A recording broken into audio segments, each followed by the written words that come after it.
Welcome to A Heart for Home Education. My name is America, home educator to my 3 children ages 9, 7, and 5. If you caught my last video, then you saw that I am planning on using the children's tradition for our curriculum next year. So today I'm going to be sharing a haul from Living Books Press, along with some of the used books that I've picked up for our next coming school year. And I will be answering some of the questions that I got during my recent video asking for Q&A questions. I was celebrating the milestone of being on YouTube for 1 year, so I asked for any questions to be posted on that video. So let's get started. So I've chosen our curriculum that we will be using for next school year, and now I have the task of slowly kind of customizing the program for us and then collecting some of the resources that we will be using next year. So I will do more videos in the future about how I am customizing the children's tradition to fit where my children are and how I plan to combine them in some ways, because that is something that really drew me to use the children's tradition, is that idea of like family style learning that's very realistic for us for most things. Now, as I'm bringing on my 3rd student next year and my 4th is going into his 5th year of school, there is a bigger gap between those two, and then my daughter is right in the middle. So I think I will be doing some year 4 or year 5. I haven't really decided some of those things, and my year 3 might jump ahead with the year 5, or I may be putting her back with the year 1 student if there have been some resources that we haven't covered. So the age gap between my oldest and my youngest is 4 years. And so I don't think I can necessarily combine for everything, but I will talk more about that in another video. Today, I just want to share some of the things that I've picked up through Living Book Press. And then I've actually already started kind of doing the nursery years with my youngest, who is doing a Kinderleben 1st year gentle kindergarten. And so he's right there in that nursery age. And I was kind of searching for more of a guide in this area anyways. We've kind of read through all of the really good picture books that we have, and we've read them multiple times, and that's fine. But I was looking to add a little bit more to his curriculum as we finish out his 1st year of very gentle schooling. So I will share with you all of those things now. So I went to Living Book Press when they were having a 20% off sale, and they are now working with the children's tradition. So if you go to their curriculum tab, they have listed all of the curriculum that they work with, like Ambleside Online and maybe like a Gentle Feast, Mater Amabilis. And now they have a tab for the children's tradition. And so once I knew I was using the children's tradition, I went to the years that I think I will be using and just kind of bought the things that I know I don't have and that I will need at some point, because a 20% off sale is great. So up first, I got Once Upon a Time by A.A. Milne, who is the author of Winnie the Pooh. Now, I placed this order kind of a bit ago, about a month ago or more. So I don't honestly remember which years these are for, but I'm just excited to look at these and to maybe read through these. I've never heard of this book. It's never listed with all of the Milne classic books. So I'm excited for whatever year it is that's going to be using this book. I kind of feel like it was the year 4 or year 5. It's listed on the Living Books Press website. They have the children's tradition broken up by years. So this is on there. And this is a nice copy with that nice soft cover that Living Book Press is known for. The next one that I got is Hans Brinker, or The Silver Skates by Mary Mapes Dodge. So this story is about Hans and Gretel, and after their father falls and injures himself and isn't able to work, Hans, Gretel, and their mother have to find ways to pay the bills, and so they're involved in ice skating competition and a pair of silver skates as the prize. This is another one that I've never heard of that is on John Senior's book list that I probably would have missed if we hadn't chosen the children's tradition, so I'm excited to read this one. Next up is In Freedom's Cause by Henty. This is for my oldest, I think year 4 or year 5, they start the Henty books for history. So this is history told from a Scottish perspective. And so it looks, I love this cover because this is really going to draw my son in. And so I'm guessing that it's going to be a living history book. And so I'm looking forward to kind of pre-reading this one, kind of looking more into this one. This year we have done Nesbitt's Stories from Shakespeare. And then this one is Tales from Shakespeare by Charles and Mary Lamb, We have really loved doing Shakespeare together this year, and this is just a different retelling, and I've heard pros and cons to both, so it felt like a good time to add this other version of Shakespeare's retellings to our collections just to see which one we like more. I just love the covers that Living Books Press uses for their books, and so this one really drew me in. This is either from nursery or year one. This is The Velveteen Rabbit by Marjorie Williams. This one we've read multiple times, but I think I've always checked it out at the library. So it was time to have our own copy of this, either for the nursery years or for year one. All of my children will probably listen in on this one because it is a beloved story. And now that I'm looking at it, maybe one of my older kids can read this one aloud for my younger one. So this one has full color illustrations, and the version we had from the library were different type of illustrations, so I'm excited to see these. I think these are the original illustrations. So yeah, that's the nice copy of The Velveteen Rabbit, and this one was super affordable, especially being 20% off. This one is Tanglewood Tales by Nathaniel Hawthorne, and I think this is for my year 3 and year 4 or 5. This one is 6 classic tales, like Theseus and the Minotaur, Dragon's Teeth, Circe's Palace, Proserpina, Ceres, Pluto. And so these are all Greek myths retold by Nathaniel Hawthorne, who also does a wonder book for boys and girls. So I know this one is going to be well loved. And it's printed beautifully and has full color illustrations.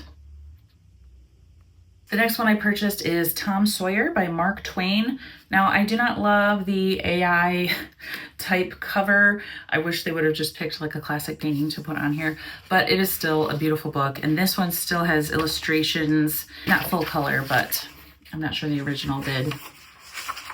And so I believe this one is for my year 4 or year 5 for us to read together this year. And I'm really looking forward to it. And then the last book that I picked up is The Red Fairy Book by Andrew Lang. We have the Blue Fairy book already, but I really did not enjoy the copy of it that I purchased. I think I just found one on Amazon. The binding is really stiff. The illustrations are kind of hard to see what they are.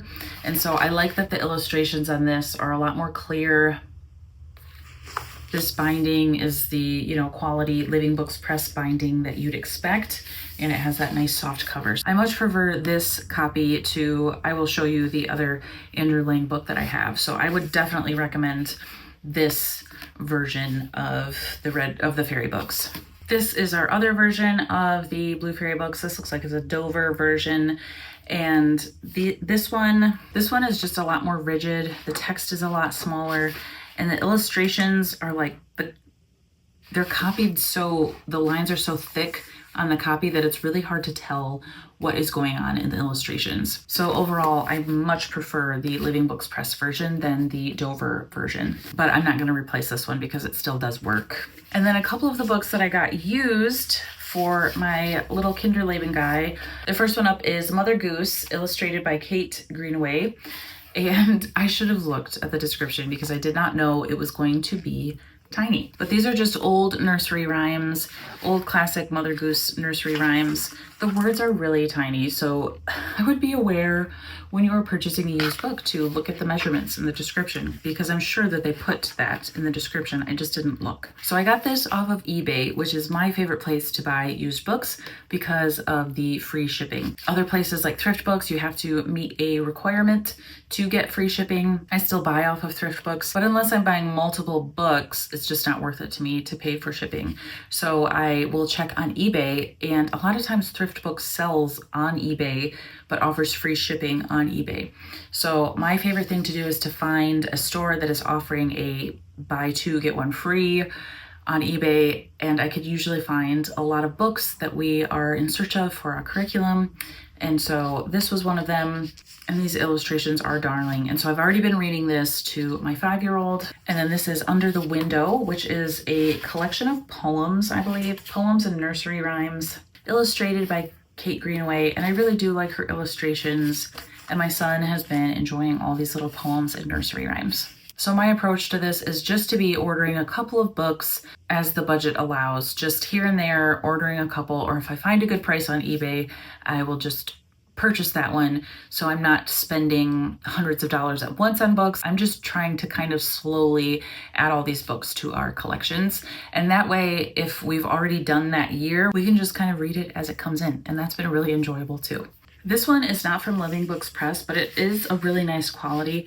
This is from Amazon actually, but it feels like a Living Books Press book. This is The Pied Piper of Hamelin by Robert Browning, illustrated by Kate Greenaway. So this is another one that I think we missed out on in earlier years, so I am going to read this one to my older two at least, and I'm sure my youngest will listen, but I believe it will be in his upcoming year 1 curriculum. So this is one that we are going to be reading soon, but I just wanted to share this version because of how lovely it is. The illustrations look great. They copy it really well. So I will try to link this one down below off of Amazon. Okay, and now for the Q&A portion of this video. So I had asked for questions in a couple videos back because I was celebrating the milestone of being on YouTube for 1 year. And so some people asked some questions in the comments and I'm going to do my best to answer them. So the first question was asking when I work on YouTube stuff. So my children go to a drop-off homeschool co-op on Thursdays, and that is usually when I film or edit my videos. I usually don't have time to do both, so it's usually one or the other. Now, sometimes things come up on Thursdays, a lot of appointments, or I'm meeting with, a friend who has a toddler and a baby, and like that's the time that works for her. Or sometimes I just need like a quiet rest day. And so I usually do not have time to both film and edit, unless it's like kind of like a crunch time video, like where I have kind of a self-imposed deadline of like, okay, I filmed an Easter basket video and it needs to be out by this certain date for whatever reason. So most of the time I'm taking a very relaxed approach to this. I think you've probably noticed I do not have a regular schedule. It's really just when it fits into my life, because that is the beauty of this kind of part-time job, is that I can really just work it whenever my schedule allows me to. And there are some weeks that my schedule does not allow me to. And so I don't work that week. And to me, that is one of the biggest benefits of being part-time on YouTube. So it's usually on Thursdays, but like right now, I unexpectedly have a quiet and empty house. My husband is out fishing. My children are with their grandparents. And so it seemed like a good time to film a video. So if I have a quiet house and I have enough energy in me and I have something to talk about, then I will go ahead and film a video. And then I will usually try to edit that on Thursday when my kids are gone. The next question is about quiet time, asking how I taught my children how to participate in quiet time and how old they were when I started that. So I was not great at this, mostly due in part to the season of life that I was in. I went through a long period of grieving the loss of my 17-year-old brother. He passed away very unexpectedly in the year 2020. So right around the age when I was transitioning my children into full quiet time, I was struggling and grieving and unable to be at my best for my children. So I don't have an excellent answer for that time in my life. What I've done with my older children, because we'll kind of get in seasons where we're struggling with quiet time, I'm maybe relying on screens more than I want to, and we need to kind of reset. What I do now is just set them up and start them with a reasonable amount of time. So for my kids being a little older, that is 30 minutes. For younger kids, you might start with 5, 10, 15 minutes. I don't know. The goal for me would be an hour, but the goal for, a toddler or when they transition out of naps at age 3 or 4 would be 30 minutes to start with, working up to an hour. So I would give them some type of exciting toy, like a toy rotation would help with this. A quiet toy like a big floor puzzle or, a big set of regular puzzles. All of those Coogam toys that I shared in my last video, those are so great for quiet time. Or a stack of picture books that they haven't seen, if they know how to handle picture books carefully. And then I would sit right outside of their room and just tell them, okay, we are going to be doing quiet time. Here are the things you can do.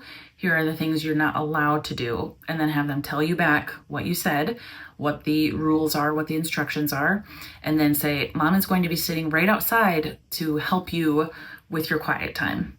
And so I would tell them, Mom is going to be out here reading a book, and I would like my quiet time too. And then you are going to have your quiet time in here.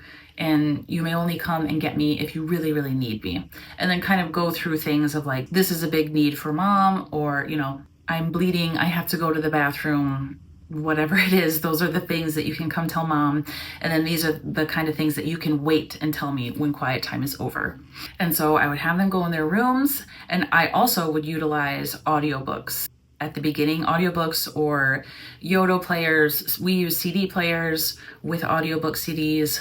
And so set them up with an audiobook and their quiet toys, and then just start. And as long as they're successful, then you can just keep adding time. And you can also give them a visual timer like this. If they're old enough, I would say like over the age of 4 or 5, they could benefit from this, where they can see how long it is until Mom is going to come get them. And so that's what I would do to transition them into quiet time. And I would slowly build on that and slowly work on that. The next question is, what would be your best tips and resources you'd recommend to a mom of little ones 4 and under? So that was such a special time in my journey as a mother. And so we loved so many good picture books at that age. I really just kind of searched like all of the best Charlotte Mason picture books and read those a ton. I would recommend things for your children like Mother Goose, nursery rhymes. Helen Oxenberry has a very nice retelling of classic fairy tales. So Paul Galdone has these are like folktale classic picture books. So these would be great. There's like Henny Penny, the Little Red Hen, the 3 Bears, the 3 Little Pigs, the 3 Little Kittens, Little Red Riding Hood, Jack of the Beanstalk, the Gingerbread Man. So he has a ton of these and treasuries on Amazon. And so these would be great places to start with your little ones and helping them to love stories. And these are manageable for them to listen to.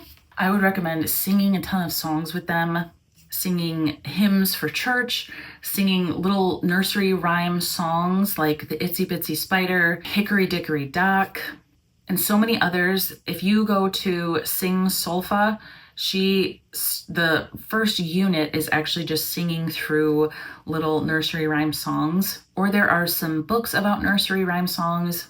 And so I would highly recommend you sing a lot of those together, because kids love singing and it will bring you a lot of joy as well. And then taking a lot of walks together or just being outside playing together, as you can manage it having little ones under 4. Now, when I was reading this question, I didn't know if you meant resources for the children that are 4 and under, or for you as the mother of children 4 and under. So if it is resources for you as a mother of 4 and under, then I would highly recommend Sally Clarkson's books, Mission of Motherhood and the Ministry of Motherhood. And I would also recommend this book, For the Children's Sake, by Susan Schaefer Macaulay, because this one for me was so inspirational and gave me a big picture idea of what I should be pursuing in my mothering and in educating my children. So those are the books that I would recommend to you as a mother of littles 4 and under. The next one is asking about how my co-op is going. And the answer is, it is not going.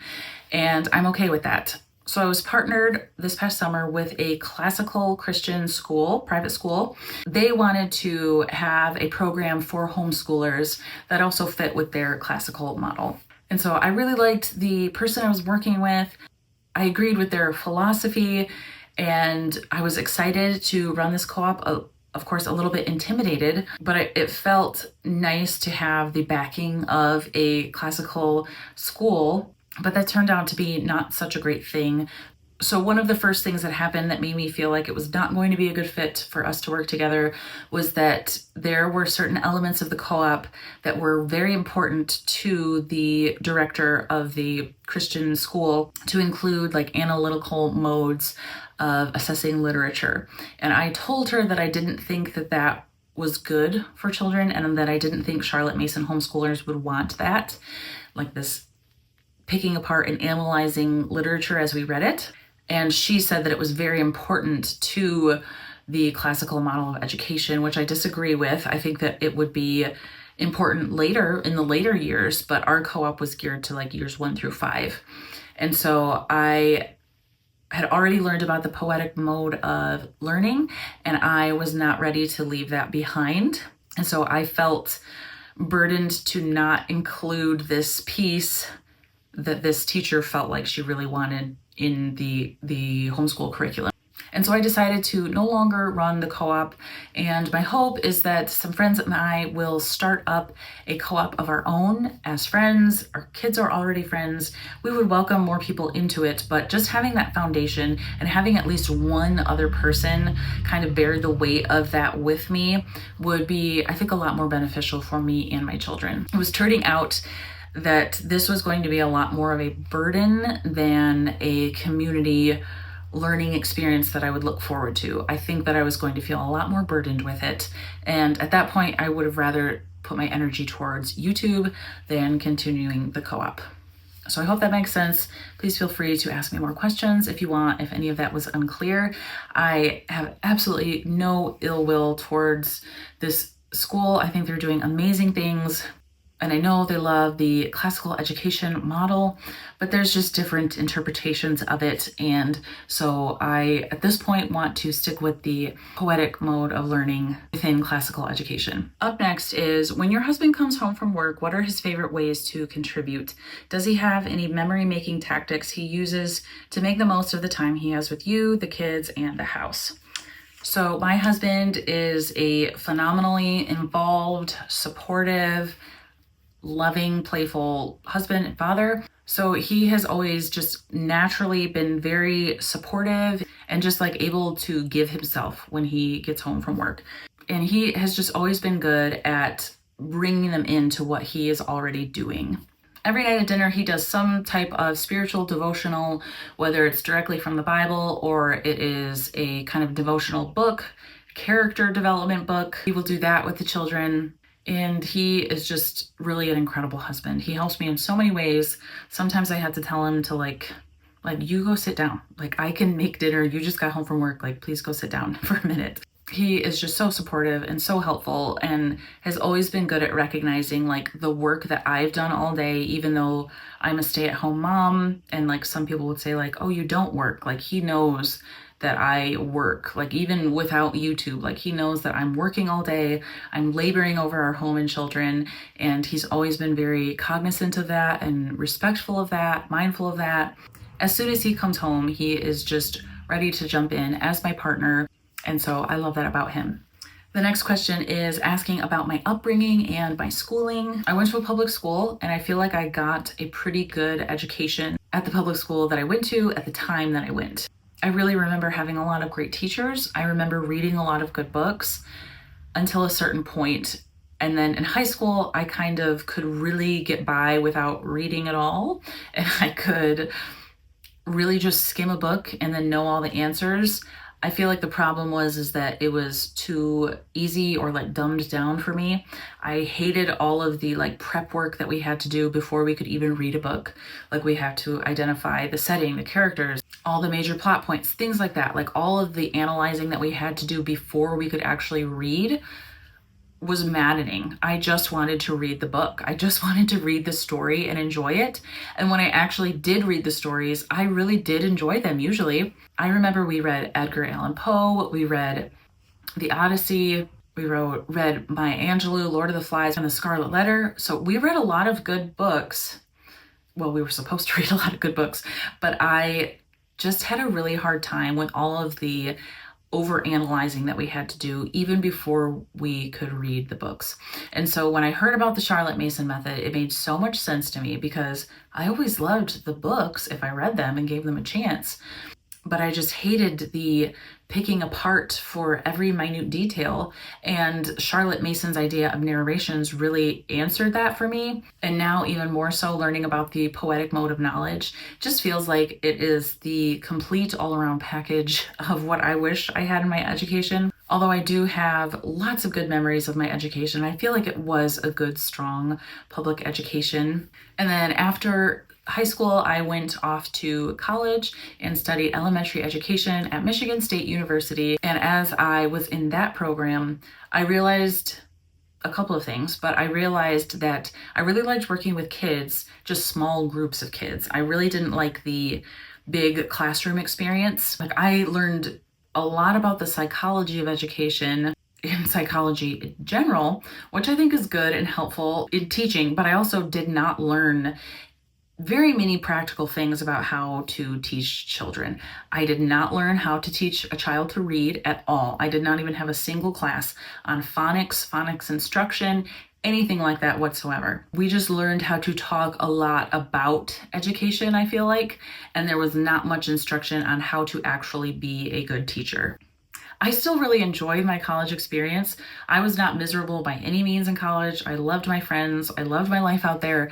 But by the end, I knew I do not want to be a classroom teacher. I just want to have my own kids and raise them. And I don't think that I knew I wanted to homeschool at that point, but I just knew that I wanted to be a stay-at-home mother. So I did not go on to do my student teaching to become a certified teacher. At Michigan State, you can graduate, or at least back then when I graduated, you can graduate without doing your student teaching. The student teaching was after graduation. So I was really thankful for that I have my degree in elementary education. And so now the public school system is completely different. And even the reasons why I wanted to homeschool my oldest back when I decided when he was about 2 years old, the reasons that I had picked then are not even the same reasons that I continue to homeschool now. They have changed and evolved and gotten firmer and stronger as I've seen the public school system continue to go down destructive paths. And so I am even firmer in my belief in home education, or at least private education. The next question is, are you planning to add more children to your family? And the answer to that is kind of a complicated one, but I will say that we have been trying to add to our family for 4 years. We've had 4 years of secondary infertility. We started trying when my third was about the same age as my other two.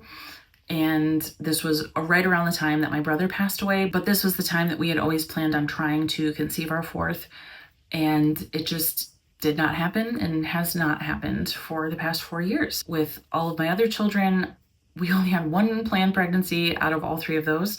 All of them were planned by God, just more of a surprise to us. And so grateful for them, so grateful for 3 healthy babies and 3 healthy pregnancies. So if this was you that asked this question, please do not feel bad, because I think it's a very normal and natural question, and I really don't mind being asked this question. So we have been longing to add another baby to our family for many, many years. We don't know what the Lord has in store. We have sought medical treatment and we've gone through a lot of testing. I've had a surgery to help.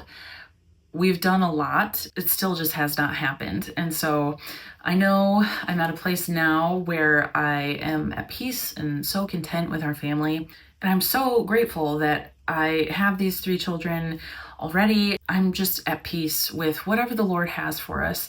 He withholds no good from us. So for whatever reason, the past 4 years, it wouldn't have been for my good or for His glory for us to conceive. So I just trust the Lord that He knows what our family is going to look like. He is in control of opening and closing my womb, just as He was in control of opening and closing Sarah's womb and Hannah's womb and Elizabeth's womb and all the barren women throughout the Bible. And so we are still praying for a miracle. We have not given up hope, not even close. I'm still relatively young and within my fertile years, so we are praying for a miracle. We would love it if you prayed for a miracle for us. And at the same time, I want to completely acknowledge if anyone is struggling with infertility and has no children at all, or has just one child and is longing for just one sibling for that child, my heart is with you. And I know that my secondary infertility is very different from your primary infertility or secondary infertility when you're still just trying for that next sibling. I know that, I recognize that. My heart is with you, and I pray that God blesses and opens your womb just as He does mine. I know that it is such a sensitive topic, and so I really only share these things just so you can get to know me a little better, so you can pray for me. And so that if one day God does open my womb and we receive our miracle child, that we can glorify God together. So the last question that I have time to answer, I wish I could answer them all, but the last one is, when do you fit in the deep cleaning tasks? I have 5 bathrooms and bedrooms in our home, in addition to lots of woodwork and wood floors. I find that I simply cannot get my entire house clean at the same time. Well, I am with you there. I definitely cannot get my entire house clean at the same time, nor do I even really try. This may sound wild to some of you, but like cleaning for me is, it needs to be tidy, clean. Every day, the main living areas in our home are completely tidy for at least some small period. But my whole house, like kids' bedrooms, my bedroom, bathrooms, homeschool room, like those are not tidy, not reliably tidy every day. And so I will just run you through a couple of the routines that we have and sort of like my expectations and like when do I actually clean the things. So honestly, my answer is that like I clean things as they appear to be dirty. There are some things that I clean like, okay, this is the day that I clean this. Those things are the bathtub, because if you watched my mother culture video, I kind of made a resolution of like, I want to be better at cleaning my bathtub. And so I clean that on Saturdays, and that's very quick. I usually clean like the rest of my bathroom on Fridays at least. It's usually getting a wipe down more than that, but like at least on Fridays, I'm doing a full wipe down there. My kitchen is cleaned every day as we're using it. It is cleaned. I mean, it's not scrubbed or anything, but it is cleaned. And then bedrooms we clean on Saturdays. So my kids clean up their bedrooms on Saturdays. We usually help them get it vacuumed, get trash thrown away, put all of the laundry away, put toys away, things like that. So that gets cleaned on Saturdays. I save kind of larger tasks, larger obscure tasks for Saturdays as well. Like if I notice the stairs need to be vacuumed, then I'm going to save that for a Saturday. And honestly, my husband usually does that. But windows I usually do on Saturdays, dusting I do on Saturdays, floors I usually do throughout the week, but I'm not on a regular schedule for my floors. It's really just like the floors look dirty, I need to clean them. I vacuum and sweep them regularly, but mopping, that's like, I would say every other week as I'm seeing, oh, it's dirty, I need to mop them now. And then a very good catalyst for getting the house very clean and tidy is having company over. So I taught a sourdough class at the end of March, and I had almost 20 women from my church over. It was such a lovely time, but I had a lot of cleaning energy and cleaning goals before these 20 ladies came over. And so I really scrubbed the house from top to bottom. I feel like every couple of months, something like that happens where we're hosting a larger gathering or a birthday party or something like that. And I will do a more intentional scrub down of the whole house where I'm washing walls, windows, baseboards, stuff like that. But I just am not a slave to cleaning anymore. Our house is tidy most of the time, and the kids help me tidy it throughout the day multiple times. We always clean up the major living areas before bed. And yeah, just throughout the week, I'm sprinkling in probably about a cleaning job each day, depending on our schedule. Do something like vacuuming and mopping the floors, or cleaning the bathroom, upstairs, downstairs, whatever it may be. I hope that gives you a realistic picture of like, I am not on the Fly Lady cleaning routine.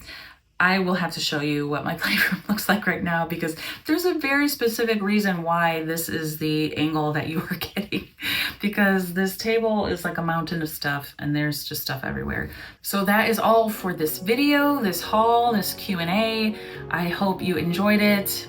Let me know down in the comments below if you have any other questions that I can answer in upcoming videos.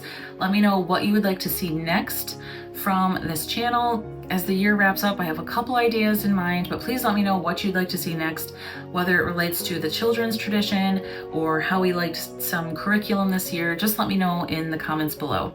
Thank you so much for watching. Thank you so much for being here, and I will see you in my next video.